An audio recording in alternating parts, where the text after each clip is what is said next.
On today's episode, we demystify that thing that scares so many people, that has caused so much pain, but is a pathway to absolute enjoyment.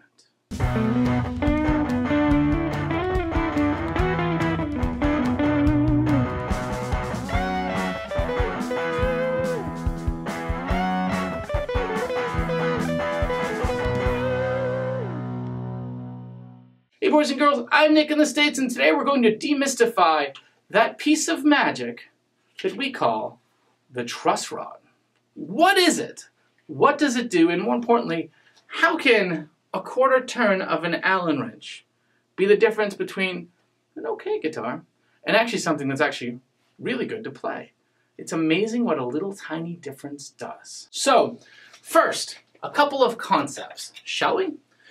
If you have a neck, and your neck has a slight bow to it. Not a twist, that's a whole nother problem, but a slight bow to it. So, exaggeratedly, your neck does this. And part of the reason why your neck does that is these wonderful metal strings of tone and magic are constantly pulling on both the neck and the bridge, and they want to bring those two things together because they're under tension, because you've tuned it.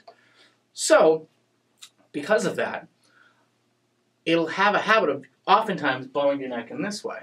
Now, you can have a neck that, for one reason or another, decides to bow that way. And the strings are here, and the bridge is here, and the strings are usually kind of resting on the fretboard all the way across the middle.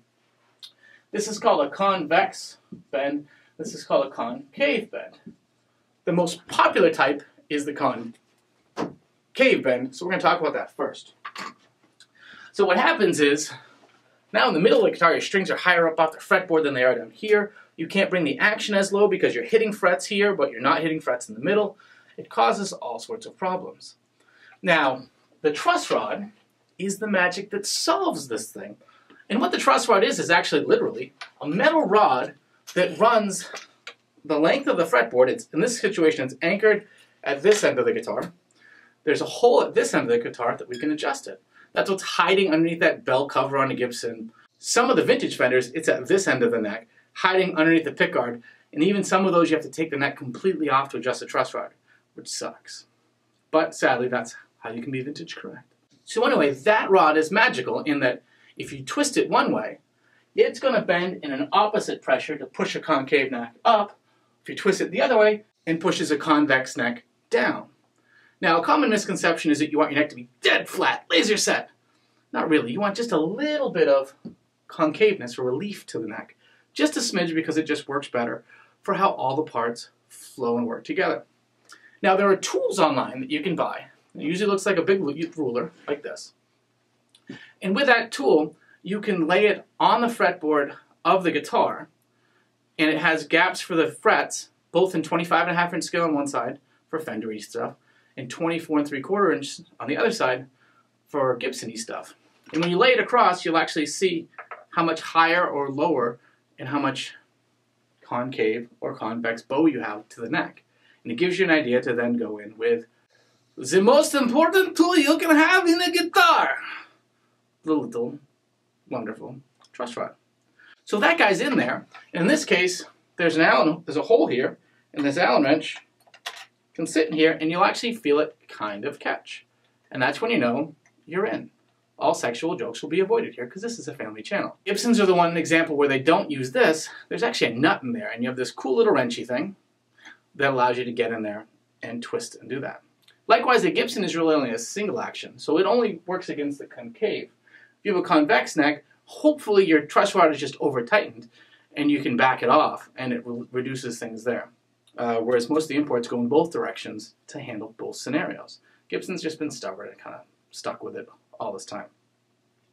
So there's that. Before you get started on this massive adventure, remember two things.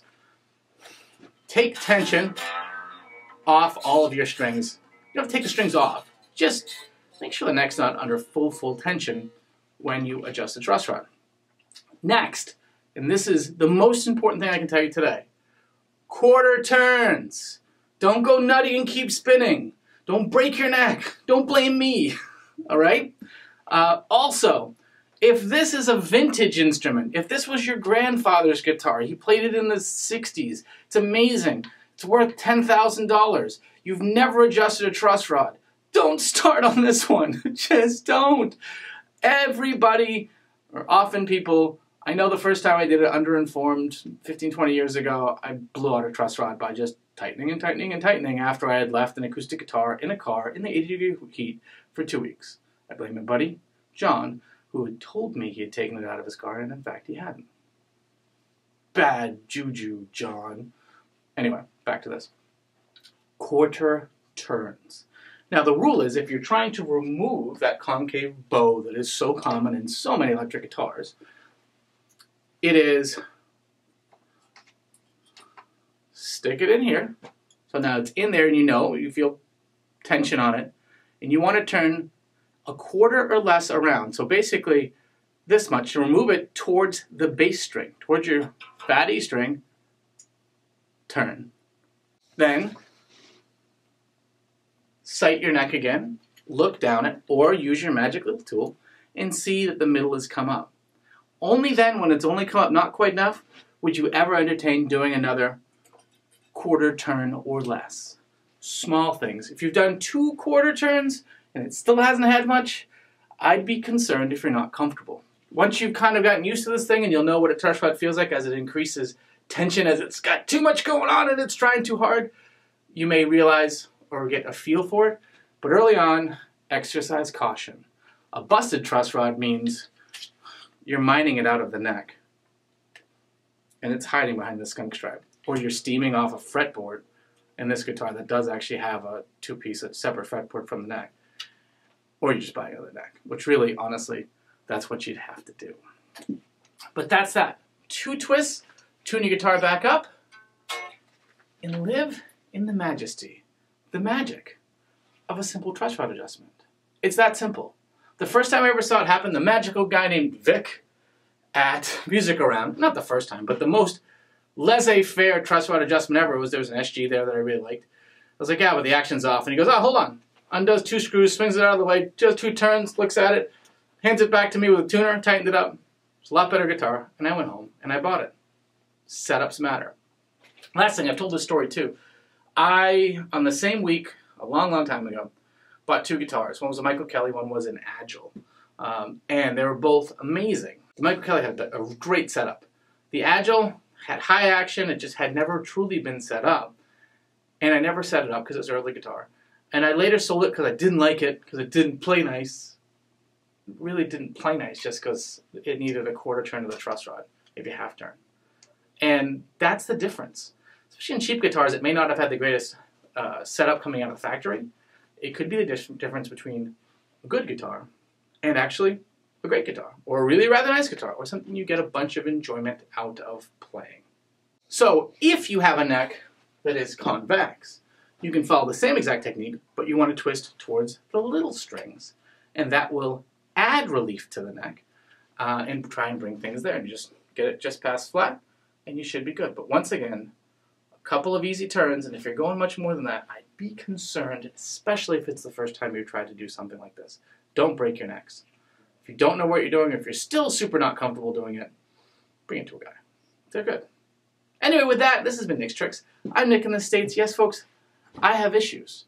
And now I'm about to go back to my project land of fun stuff to work on. Take care. Trooper 8675309 to base. Go ahead, 5309. Base, we have some intruders here who haven't yet subscribed to the channel. Shall I detain them? 5309, subject them to 2 options for more videos. Good call, Base. That should bring them around.